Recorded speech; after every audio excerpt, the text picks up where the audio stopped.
Pia katika hili kuna mafunzo ya kuonyesha ya kwamba mtu anaweza kuchukua udhu mahali anapooga, huko hammam, bafuni.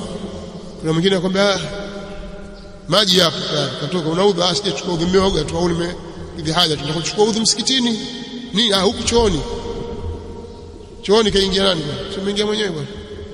Kwa kuna watu hawezi kuchukua udhu, utachukua udhu chooni. Mtume swalla salam alikuwa akiingia huko anamaliza kila kitu. Unafahamu? Ikiwa yafaa kujitaharisha janaba, ukatoka umetaharika, vipi udhu? Hakikisha tu sehemu unayooga, sehemu unayotawadha au unajisafisha iko safi. Huo ndio Uislamu, kwamba hapa ni sehemu ya kukidhi haja, hapa ni sehemu ya kuoga au ya kutawadha. Isiwe kwamba kila mahali katika choo chako wewe kuna najisi kama mlevi, mara kuja kwenye ukuta, mara sio kujipangusa kwenye ukuta, mara hivi, kila mahali choo kizima chanuka. Uislamu haujafundisha namna hiyo, si katika mafunzo ya Uislamu. Kwa ni aibu ukifika katika mahali ya tulabu ilmi wako kusikia vyoo vyanuka, aibu, kuonyesha kwamba bado hawajataadab kwa adabu za Mtume sallallahu alayhi wa alihi wasallam.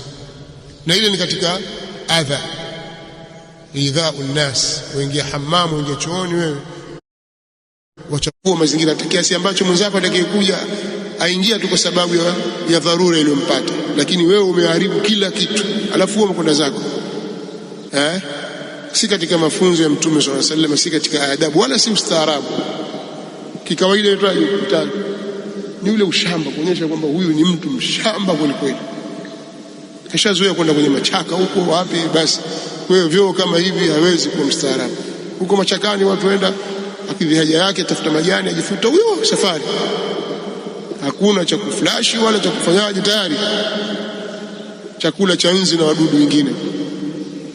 Sasa Uislamu unatufundisha namna hiyo. Mtume sallallahu alaihi wasallam ametufundisha sisi usafi na kuwa na makarimul akhlaq na kuangalia, mimi nakidhi haja hapa, nitatoka, yeye mwenzangu ataweza kuingia, wewe uone aibu. Kwa hiyo hakuja katazwa kutawadha huko chooni, yani mahali ambapo wewe utaoga. Ikiwa waweza kuoga janaba huko kutoka tahara, basi udhu mimbabi aula. Nasema hivi kwa sababu kuna watu wana tabia hizo, kishaingia chooni katoka, nitakwenda kuchukua udhu msikitini, ajamaliza maji ya msikitini. Ukija kutoka nyumbani uje na udhu wako kamili.